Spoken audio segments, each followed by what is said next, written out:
The Exit Series is produced for general information and educational purposes only and is not investment, legal, or tax advice. Views expressed are those of the host and the guest and do not necessarily reflect those of any affiliated firm. The host is associated with an SEC-registered investment advisor. Nothing herein constitutes an offer or solicitation of advisory services. Guests are not necessarily clients.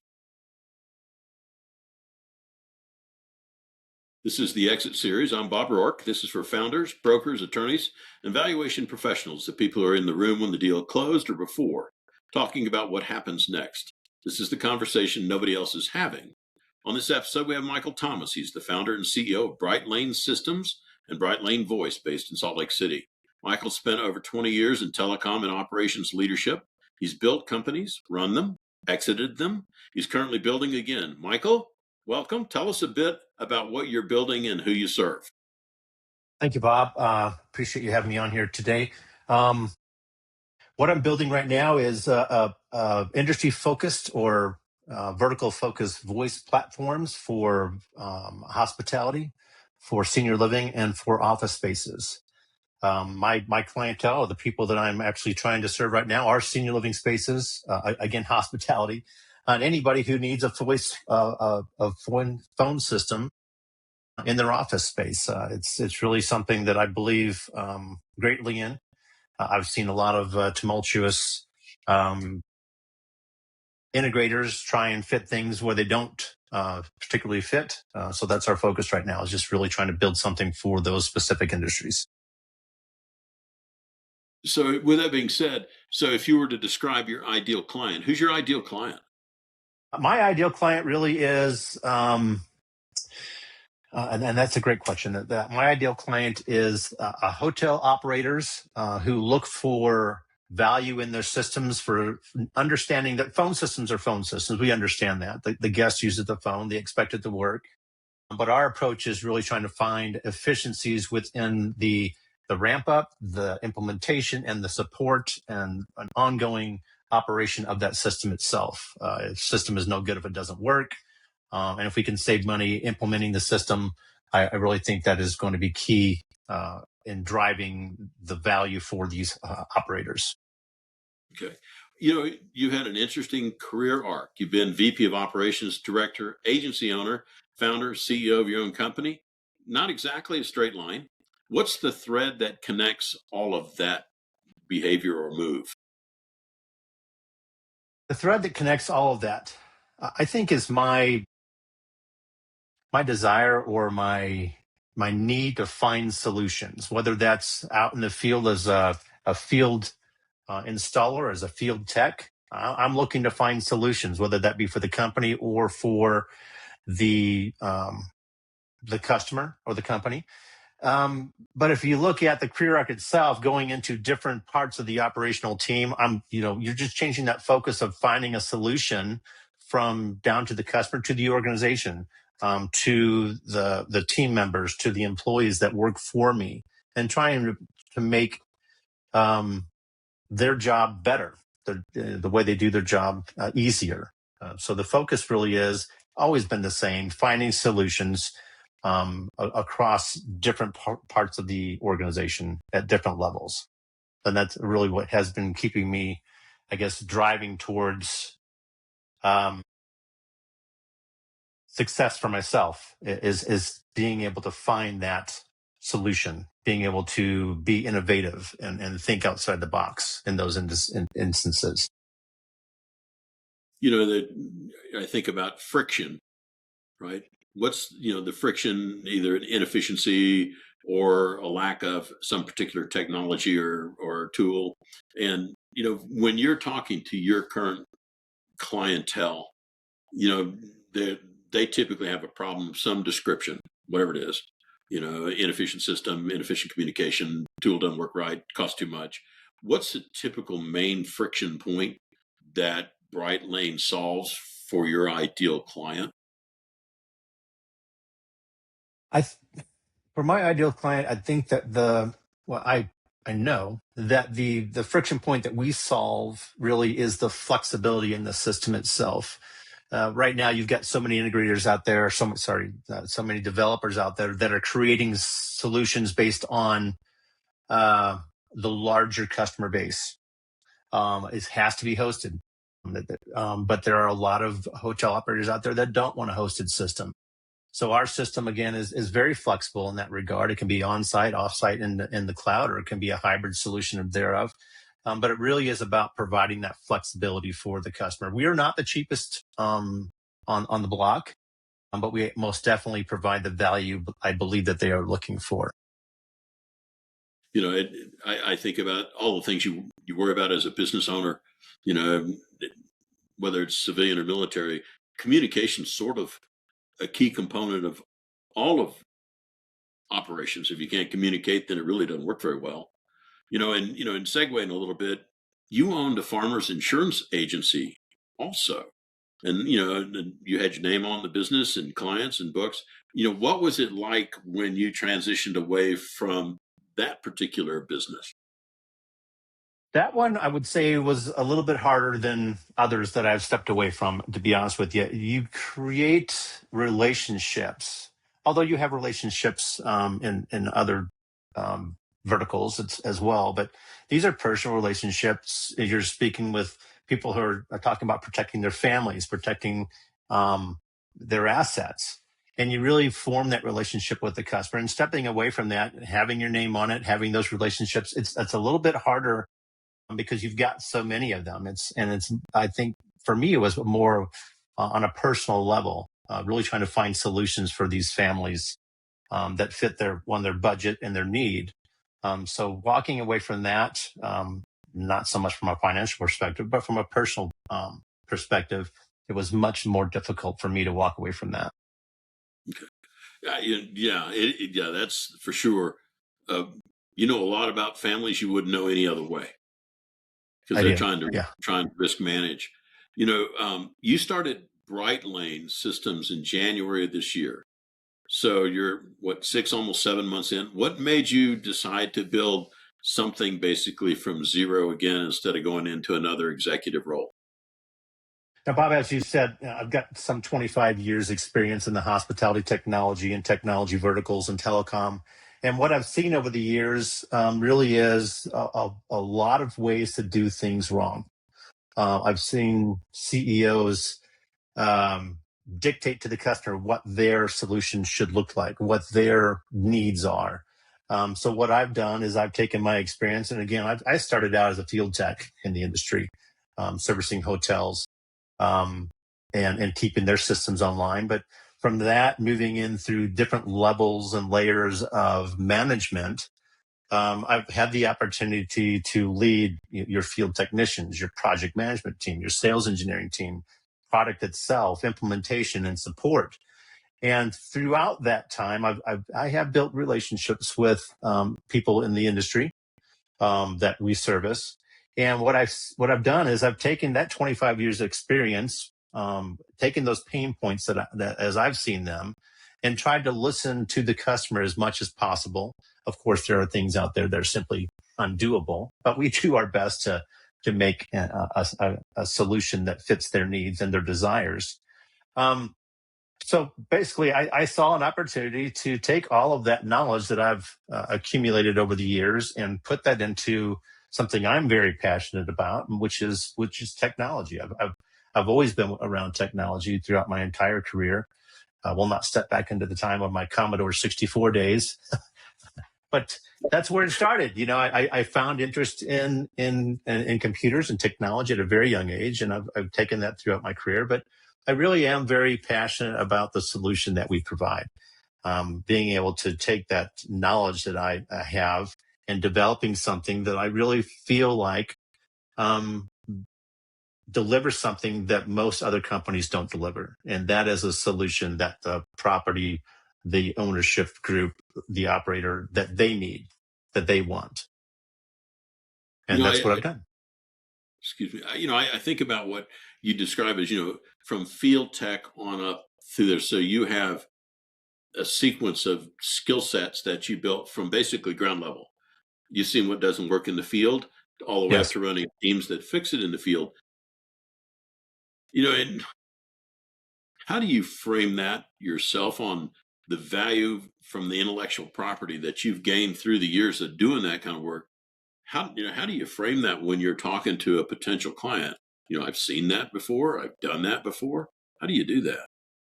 I do that, and by just simply explaining that the systems that we focus on are built with a holistic view. I'm thinking about the guy that has to configure this system, the sales engineer that has to go out and do discovery to figure out how this thing is going to work or how it does work and needs to work. Once we replaced it, project management, implementation, all of these things are taking into account while we're building the system. We've implemented AI in the system, not so much from a customer focused perspective. Think about the guest that calls in, or the resident that calls the front desk or reception. Sure, there's some of that, but most of the AI that we built into the system really is focused on the solution of creating efficiency and simplicity from discovery to implementation, even into support. So again, when I communicate to potential customers, I simply tell them this is built on a holistic level. This is taking everything into account, not just the customer picking up the phone. Okay. You've been in PE backed environments and companies going through the operational transformation. When an organization is being positioned for its next stage, what happens to the people that built the current stage? What have you seen? Um, I What I've seen in general is the when something has been built or is being built and PE takes over or steps in, is that the stage that we're talking about right now? We built it, PE steps in, and then what happens? Is that what you're Mhm. asking me? Correct. So what I have found in general is, and this is where I caution people that if you're building it and there's an understanding that PE will step in or is anticipated to step in, then I don't want to say that you have to have an exit plan, but you have to come into that and understand that, knowing that there could be some changes. PE steps in. It's generally impersonal. It's an impersonal relationship with an organization that they have not built, and they'll come in and I have seen where they simply replace leadership. They change things. Um, and ultimately, I think for the organization, for the company, for the valuation of that organization and company, I think that they're taking the right steps as they see fit. And in most cases, I've seen that the value has grown from that. But the people that are there that built it, quite honestly, I think they are at risk. I think that they should take into account what their next step might be. In kind of further down that road, in your experience across telecom and technology companies, when the founder or the owner exits, and what do I think there's probably a couple of ways that the operational team that they had in place to build the company, does that machine and those people keep running it, or does something break, or what typically is the outcome after the founder or owner exits? In my experience, after the founder and owner exits, there is a period of transition. There's a period of organization, right down to I don't want to say the lowest paid individual, but those on the front line, those individuals that are making the day to day operational task, come complete. They are uncomfortable when the leader steps out. And I think it's very important from a transitional perspective. Would think about change management, that communication right down to that lowest level employee, that we continue to communicate their value to the company and letting them know that they are important, and understanding that things change. I think, again, it's important to make sure that that communication goes down to um, your frontline employees, because there is a level of discomfort that is created when somebody steps away, whether that's voluntarily or not. You're working in the hotel and senior living community space. Those are the business where the owner is, generally deeply connected to the property, the staff, and their residents. When one of those properties changes hands, what do you see happen to the folks that ran it? Is that different than the telecom space? Um, I don't know that it's too much different. I mean, again, you're talking about there are different levels of involvement when it comes to employees and looking at the guests and the residents within those that architecture or those environments. The the hospitality industry, you've got guests checking in, checking out every day, but there are longer term residents in those senior living facilities. And I believe that given the level of interfacing with those residents, that the camaraderie between the employees is also a little bit different. Uh, I think there's more focus on general care of those of their customer base, which is a resident. And I think that creates a different type of connection. So when somebody steps away, I think there's more reliance on each other, as I've seen. Um, yeah, it is different. It's yes. Yeah, the small known factoid. I worked in an extended care facility when I was in college, known as a nursing home in those days, not as a senior care Yes. facility. Yeah, so it gives you a perspective you don't get any other way. So, an interesting time. So, for you, you describe yourself as someone who brings leadership continuity to organization.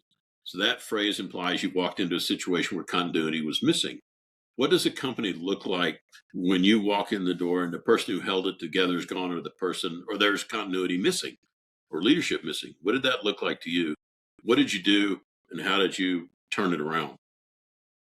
I think case in point, we'll use an example of an organization that I walked into or was brought into, where the leadership team all but gutted the entire operational organization, right down to just a few individuals, and I was tasked with rebuilding that organization, within a couple of weeks.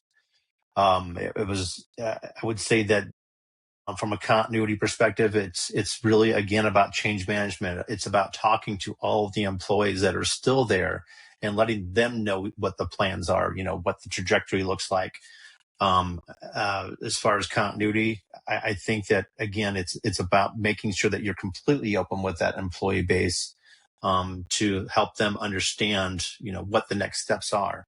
How can they help? Where are you expected to utilize them? Um, but from a continuity perspective, I think that's really what I've focused on in my career is making sure that my employees, my direct reports, all understand but what I'm thinking. Being very open with them. When you're not communicating in those instances, I think that's when you get individuals that are thinking about, hey, company's blowing up. I don't know what to do here, and they start exiting, and they're still there for a reason. You know, and that the value that they provide, I think, and it has to be protected. Thinking back when folks walk into an organization that requires continuity repair, reinstallation, you know any number of tasks that is your job. What is that when you walk through the door and you go like, I'm gonna do this first, or how do you determine what you're gonna do first? What's your process? My process walking into a new organization is I take about a week. I do a deep dive on all of the roles that are present. What are they doing? What are they accomplishing? What roadblocks that they're up against. I do interview as many of the employees as possible, depending on the level of the organization. But then I put together a business plan within a week. These are your weak points. You think about the doing a vendor review and your well, I've lost the term in my head. Your risks, your weaknesses, your strengths. SWOT analysis. Sorry, I'll pull it out there in a second. But I basically do that for the organization. I do a deep dive. I pull together a presentation. I give that to the executive team, with my recommendations on what needs to happen next. But that's the way I approach those situations. Look at it, observe, find your weaknesses, your risks, and then present solutions within that week's time. You left for old, started again, you rebuilt, and you personally walked away from some of the stuff that you built or ran. What was the hardest part personally, not logistically, but personally when you exit a business? I think from a personal perspective, and I think any entrepreneur that really puts their heart and soul into something and that they've created, it's always difficult to walk away. Um, I don't want to say it's like a child. I have, I've got 8 kids. We're going to talk about that later, but um, I feel like it's a child. You've raised it up. You've born it from nothing. You've put your heart and soul and your mind and your creativity into this. And at some point, you will walk away. Um, and I think just coming to terms with the fact that hey, it's you're passing it on to that next step, that next level of whether not success so much, but development or whatever that might be. I think going into it, knowing that that's going to happen, is the only way that you can really come to terms when it does. You know, my presumption is you've seen other owners exit a business, and there's a lot of discussion about that feeling like you sold one of your kids when, and I'm presuming that you've seen business owners that have done that and transitioned well, and those that haven't done that as well. What do you think, if that's the case, what do you think the key difference is in the owner that exited well and navigated next really well, or they didn't prepare well and they didn't handle next real well? I think the difference that I've seen is those that have expected it or that have planned it. When you get a PE environments where they may not have expected this is an unexpected change needs to be planned for. I've seen individuals that have left, that have sold, that have gone on, that have started new things, or that have gone into, we'll say, retirement, but with strings attached. Hard to let go of the businesses sometimes. And I've seen on the opposite side of that where there was an unexpected change where I've seen the owner, CEO flounder for months, not knowing what his next step was. Um, I don't think that any one of us can provide ourselves the luxury of not planning that next step, of not being prepared for the unknown. What does that next step look like? I think that is always, and it needs to be on everybody, the forefront of everybody's mind. I would even say, regardless of ownership or level of employee that they are. We spoke earlier about longevity within an industry. My dad was a company for some 40 plus years. My longest tenure is 11 and a half years. Things have changed, and it changes at all levels of employment, all levels of, from a employee to director to manager to CEO. And I don't think that we're doing any of us are doing ourselves a favor by not planning that next step. You've got to plan. You have to be prepared.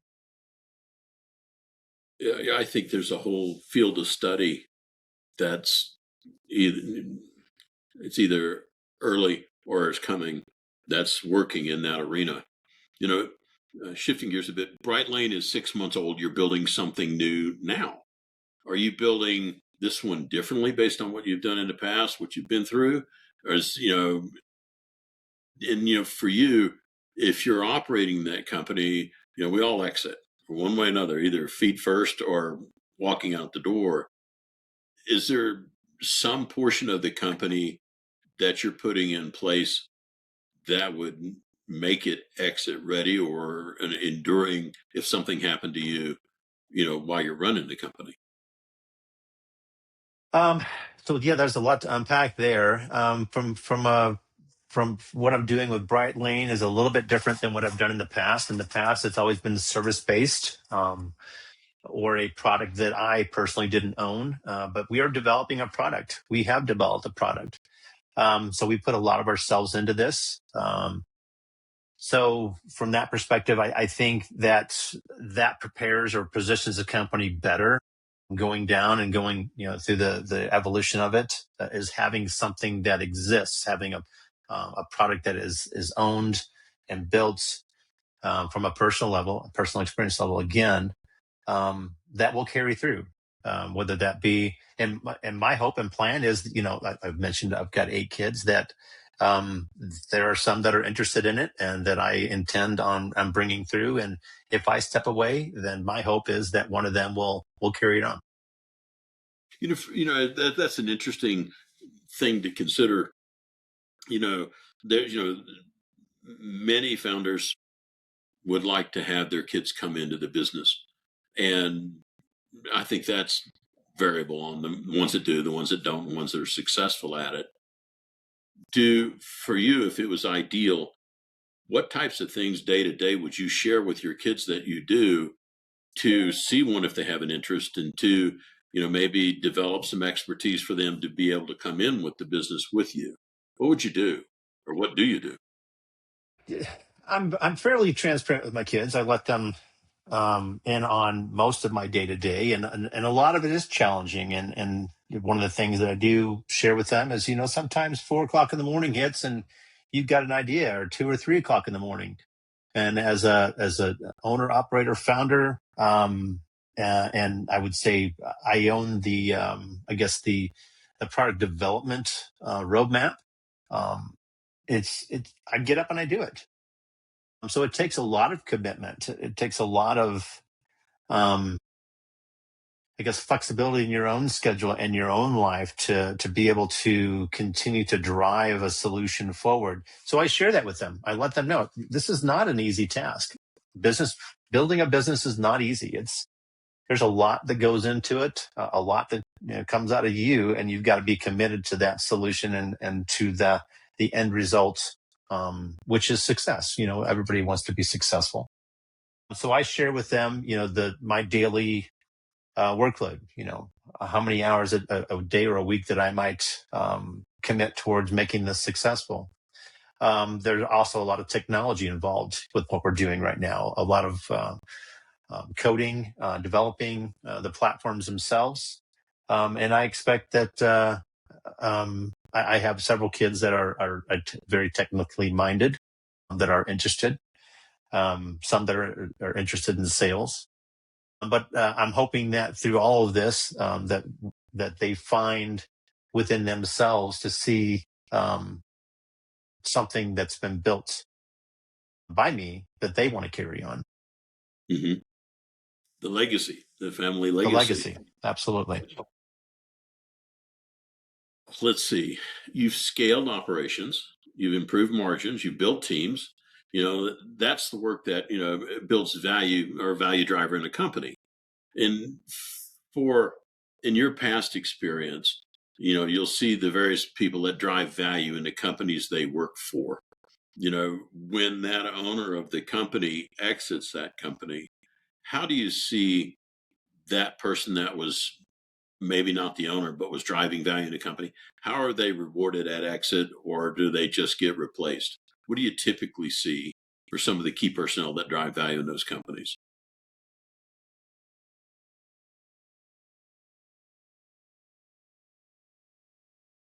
Uh, that's a tough one. So I'm going to ask for clarification on that one, Bob. So when a key personnel leave, how are they rewarded? No. So let's say that you're you're one of the key salespeople, one of the key designers, one of the key managers in it that recognize that there are certain concepts or practices that drive value inside of a company, right? And the company is brought to the point the owner is going to transition and exit, and so the owner exits, and after the exit, what does life typically look like for that person that was one of the key, contributors to the value of the company that the owner got paid? I mean, are they taken care of, or what do you typically see? Well, and I hate to be pessimistic and paint with a broad brush here, but I have seen this happen multiple times where owner has stepped away, new leadership has stepped in, and they simply they're coming in with an objective, or they're coming in with a metric that's been placed upon them, whether that's from a PE firm or a board or whatever, or the personally themselves.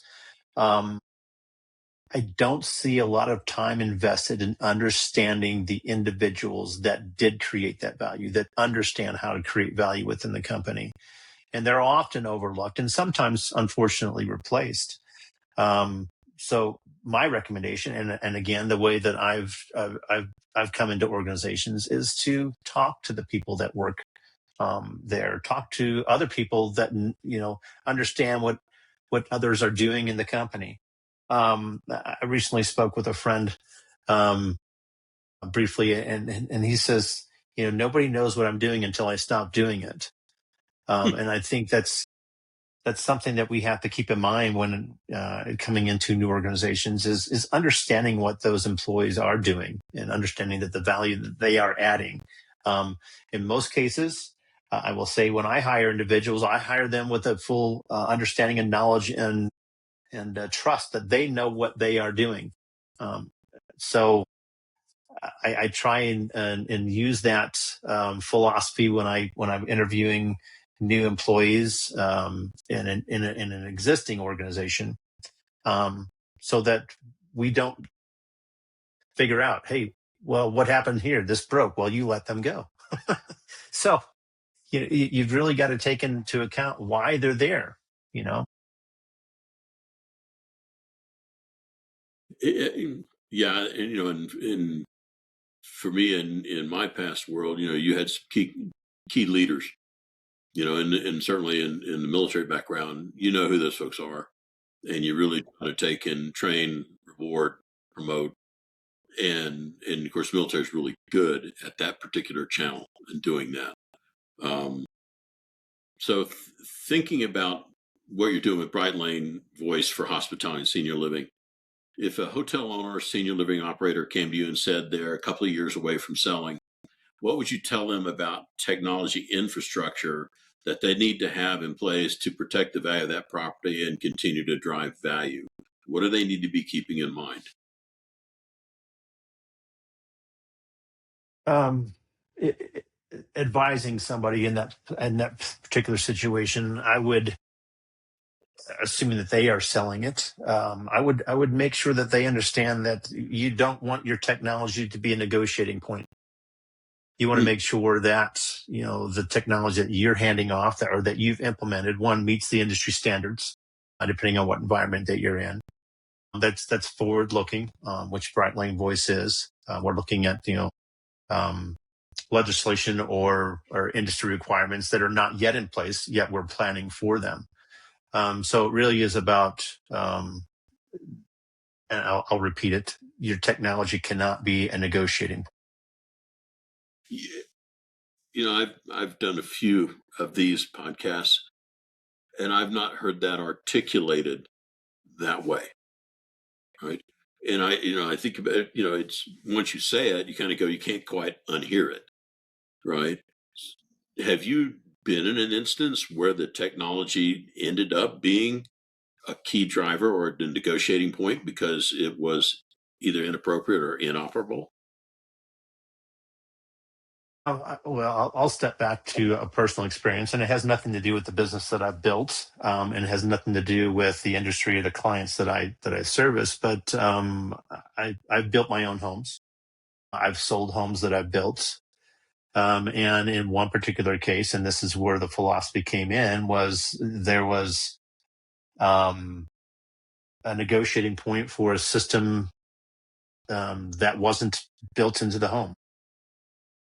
It was a radon. Hmm. Radon system, a mitigation system that I didn't know that needed it, but throughout the home inspections, et cetera, it was found that it was needed. But it ended up being a quite costly negotiating standpoint for the buyer. So I think that carries through to any environment, especially in technology. If you are going in to buy a business, and if I were to buy a business, I walk in and I've got to refresh something, and I see, you know, phone systems that haven't been touched in 15 years, I will absolutely use that as a negotiating standpoint. I'm going to have to replace that. It's going to fail. I know it's going to fail. I know that it doesn't meet today's standards. I think about the appreciation for communication 100% on all the time, kind of like power at your socket. It's always there, right? Or water at the sink. It's always there until it's not, and then you don't fully appreciate that absence until you get to experience it. Like air conditioning, when it goes out in the summertime, you really appreciate that particular item. And so, for you, in kind of drawing this a bit to a close, you're building now, you've operated, you've walked away, you've sold, and, and you're building again in 18, 24, 36 months from now, when Bright Lane is further along. Um, what would be the hallmarks that you would notice that says I've got this really built correctly for my clients? What would those hallmarks or indicators be for you? Well, sales is a definite indicator, right? So that's an easy one. But for me, it's again more personal.